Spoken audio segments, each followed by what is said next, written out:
magandang hapon po sa inyong lahat. Katatapos lang mag-update ng lumabas ngayon na alas 2 na draw sa atin Lottery Result Pilipinas. So ang lumabas ngayon ng alas 2 ay 633 sa 3 digits, saka sa 2 digits naman ay 82. So anyway, anyhow, concern lang po ako sa lahat na nandito sa may FB kasi meron akong nakikita at saka nabiktima na rin ako, kaya palagi ako nagko-comment doon sa baka maging tanga sila doon sa may nag-o-offer na kay kay Francis Leo Marcos na mimigay daw. So meron sila dyan mga gumagamit ang pangalan ni Leo Marcos. Isa na rin ako doon kasi ang strategy nila, ito yon.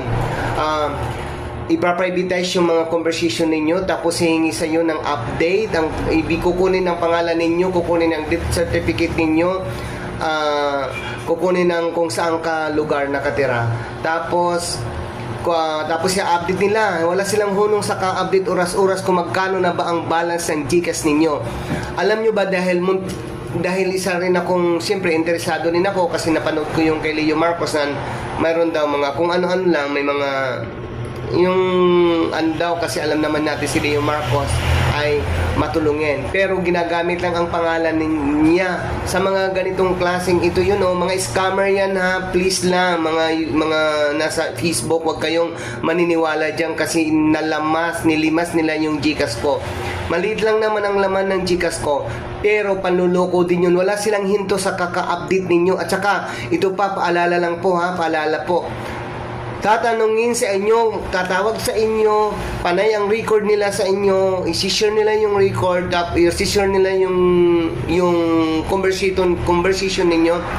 Tapos mamaya-maya may magti-text kasi habang nagkikipag-call, nag-a-arrange sila sa sa GCash ninyo. Tapos magpapadala yung GCash ng OTP number or authorization number, yun, authorization code, yun ang hihingin nila sa iyo. Huwag nyo talagang ibibigay kasi ako nabiktima na nila ako sa mga scammer na ito.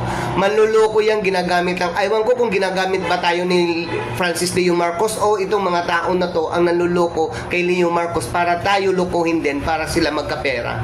Huwag kayong maniniwala dyan, itong how-how na yan. Kaya minsan I hate them talaga. Akala ko naman ito si Mr. Francis Leo Marcos ay mukhang maraming pera. Aywan ko kung itong mga alalay like to or mga staff niya to na nanluloko sa ating mga Pilipino. Kaya kayo dyan sa Facebook kayo maniniwala kasi isa rin ako na biktima. Nawala yung pera ko sa GCash ko dahil sa panluloko nila. Kaya wag niyong kayong maniniwala na ito at wag niyong ibibigay ang authorization code kasi yun ang kailangan nila, saka yung OTP. Yun, pag ibigay niyo yan, wala kayo kasi kukunin ang date of birth ninyo, ang tunay na pangalan at saka place of birth. Paalala lang po, sana po makinig kayo sa akin. Wag kayong magpapaloko, to be wise lang po. Salamat. Ito manluloko to, yan. Kunwari nandiyan mga list ng yan. Manluloko yan, wag kayong maniniwala sa kanila.